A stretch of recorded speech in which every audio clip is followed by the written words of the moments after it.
Oi, gente, passando aqui para conversar sobre uma coisa que provavelmente você enfrenta aí também no teu dia a dia de trabalho.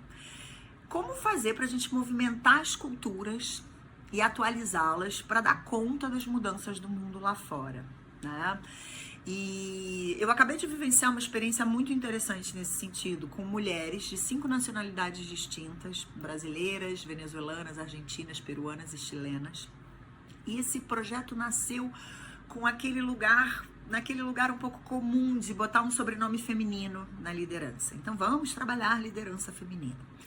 E a minha proposta foi, não, vamos trabalhar liderança, vamos fortalecer habilidades e competências de liderança em camadas que são muito importantes e que muitas vezes, a depender das pressões dessa cultura, das regras escritas, das regras não escritas e da maneira como as pessoas tomam conta dos seus campos de autonomia, ficam sufocadas quando a gente pertence a um grupo minoritário dentro da companhia.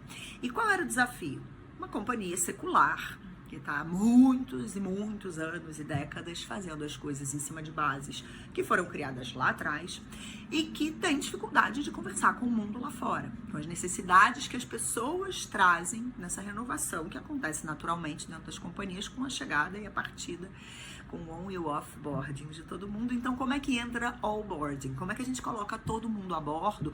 Não só pensando equidade como uma questão numérica, mas sim como uma experiência prática, ou seja, como é que a gente amplia o ciclo de renovação da cultura, ampliando os espaços de voz, ampliando os campos de ação, ampliando o sentido de impacto, de protagonismo, de accountability, de limites, de acordos, corresponsabilidades, vieses, interseccionalidades, pertencimento, voz, posicionamento, conversas necessárias.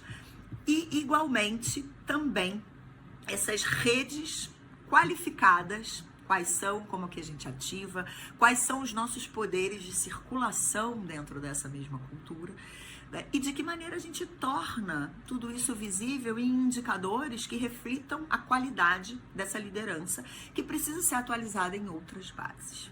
Então foi uma experiência, assim, realmente transformadora para esse grupo de mulheres. Passamos 2 dias trabalhando em cima desses pilares e, pela primeira vez, o que foi uma coisa bastante satisfatória de ver, de encontrar um ambiente com muitas queixas, com muitas demandas reprimidas, óbvio, por séculos de uma atuação em que não havia esse espaço de fala. E a partir daí, conseguir migrar de um lugar de pautas e discussões que às vezes rodam em torno de si mesmas e em grupos fechados, mulheres falando para mulheres sobre problemas vividos por mulheres, experiências vividas por mulheres, em propostas práticas para serem colocadas em níveis de negociação basicamente necessários, que são os nossos campos de ação individual, ou seja, os nossos campos de autonomia, a necessidade de articulação e fortalecimento de redes para mobilização, para conversas, para exposição e visibilidade de questões que precisam ser discutidas de maneira clara pela liderança da companhia, e o que é sistêmico da cultura. Então, separar um pouco o que é a minha experiência individual, o que são questões que não estão sob a minha responsabilidade, não por uma falta de accountability, mas porque não devem ser resolvidas só por mim, e sim serem colocadas em articulação em outros espaços também.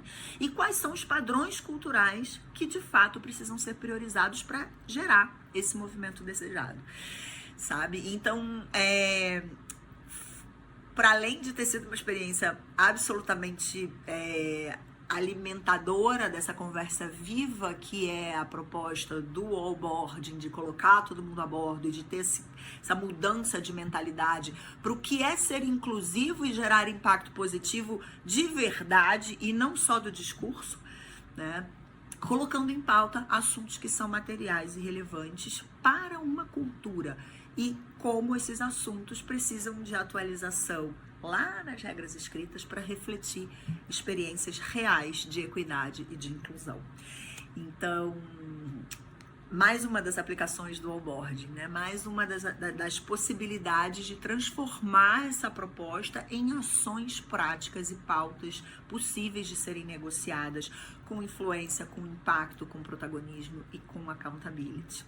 Então, eu queria muito dividir isso com vocês, porque um ponto, às vezes, de fragilidade quando a gente participa de grupos de afinidade, trabalha a diversidade dentro das companhias, é a gente ficar muito preso às queixas, às experiências individuais e não dar esse passo adiante de transformar isso em propostas claras de conversa e busca por redes e alianças que são importantes, porque mudança cultural só acontece quando vira experiência prática. Senão é só um PPT bonito que a gente circula por aí e cumpre um checklist de coisas que não necessariamente refletem a experiência prática das pessoas que estão a bordo e muito menos se tornam um atrativo para que novas pessoas queiram fazer parte dessa viagem.